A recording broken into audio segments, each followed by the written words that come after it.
Welcome to the inaugural International Women of Power Luncheon. As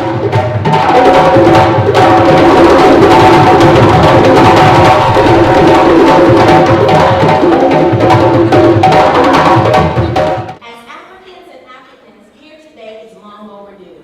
We have the opportunity to sit together, break bread, and have a cultural exchange and amazing experience. We are here to celebrate each other. The powerful women that we are the spiritual consciousness of our homes.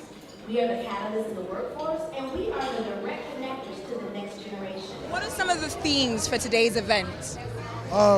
Inclusion, I would say braveness, heritage. So tell me why you're here today at the International Women of Power event. You know, I think it's so important to celebrate women all over the diaspora. And I love the fact that there are so many people here representing the diaspora and that there is this event. This event is very, very special because this event has the power to unite us all in a way that's very important. The culture of a people is important. When you know your culture, you have a much better understanding of who you really are. When you know your culture and value yourself, when you know your culture, you value yourself. Everyone seems to be getting so into the African culture and the Afro wave because of Black Panther. It's about time. It is about time, but why do you think it's taken so long? Well, because, there hasn't been pride in the diaspora. You know, the communication has been stilted. And so, events like this, obviously big films like Black Panther, and just, I think, the rise of the African, the cosmopolitan African, has changed the dialogue. We're not ashamed of who we are. We're very proud of our culture. We rock our hair, our braids, all of that. Ankara prints, yes. Because we can look fine. You have to look fine. Yeah. Yes. And so I think all of this pride is changing the discourse of what it means to be African. I did my DNA, my DNA. And she's Ghanaian and Nigerian. We are claiming her. Growing up, born first generation Americans, but being, from two Ghanaian parents, very traditional. It's dope because I'm glad to see like my friends and stuff embracing it now. Because it went from African booty scratcher to Black Panther, Wakanda. So my full name is Nyadak. Yeah, so a lot of people couldn't pronounce it growing up. So Ducky was always like the thing for my teachers, just the kids at school, the whole thing. And did you feel obligated to shorten it for them because they couldn't pronounce it? Because we're seeing now with the advent of Black Panther, a lot of people take pride in their Africanness and be like, you will learn to pronounce my name because you can pronounce Tchaikovsky. So do you feel like maybe switching it back? Ooh, that's a good one. Maybe. That could be cool. Now we're seeing a lot of Afro pride since the advent of Black Panther. We're seeing a lot of Ankara prints here, a lot of Damas, the Shikis, Gilets, etc. I notice you're not wearing any African print. Why is that? I've been talking about Africa for 30 years. I know where I'm from. I'm Mindi, and Timni on my mother's side, and Mbundu on my father's side out of Angola. I know where I'm from, so I don't have to wear the African dress as much as I did to feel connected to Africa. I love our designers. They're just amazing, doing amazing stuff. I have a platform to, I'm carrying Nigeria with me everywhere I go, so I have to project that at every turn I get. And in this time where feminism seems to be taking center stage with the Me Too and the Time's Up movement, and the fact that we've just started International Women's Month, how important is it to you to be solid with your sisters? I think it's very important. I think it's time for our voices to be heard. We've been in the shadows for so long and we've been silent for so long, and now I think it's a unification.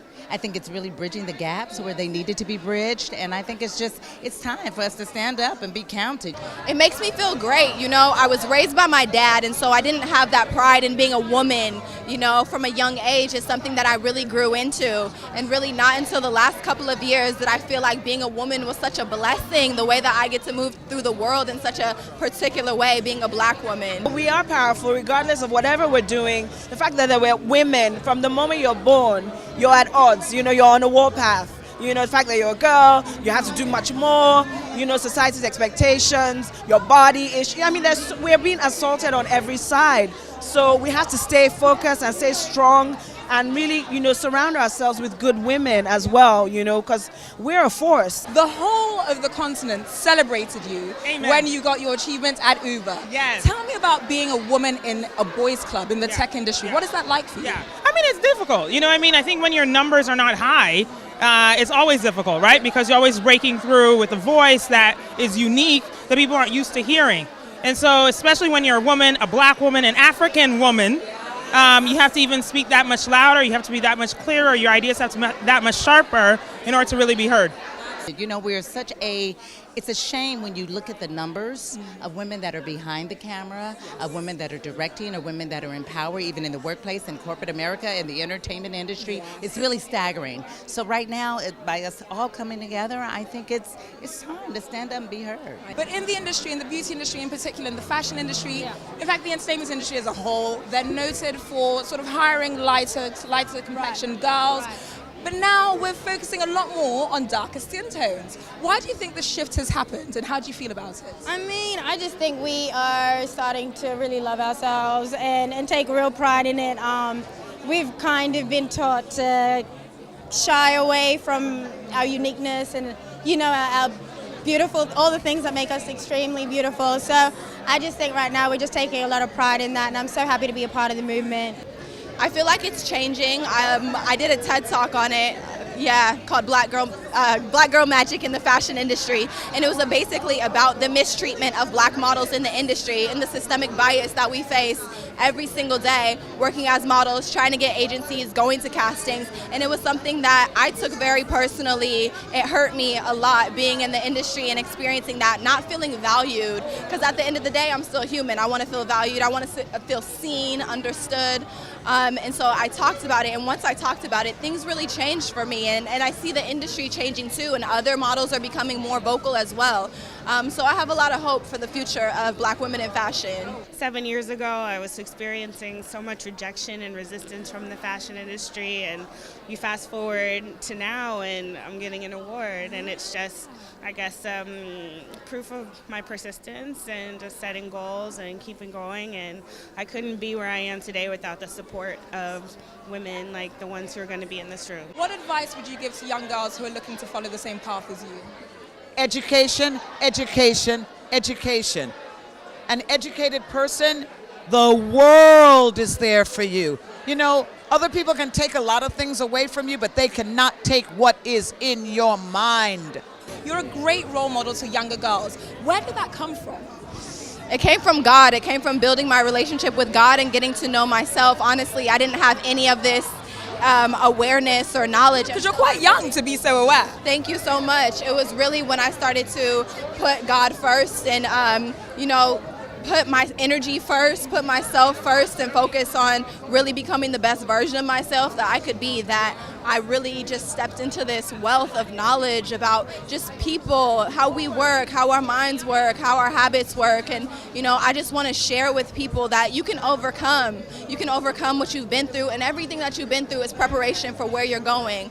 I guess if I could say one message to the people, it would be that, you know. We all have our own lanes, but if all of us use what God has given us, really, we will be unstoppable. You're doing it in every single country. We see you in theaters in Nigeria, in Lagos, in Los Angeles, in London. How do you do it all? By the special grace of God alone. I'm telling you, it has nothing to do with me. I'm just, you know, allowing myself to be used and led.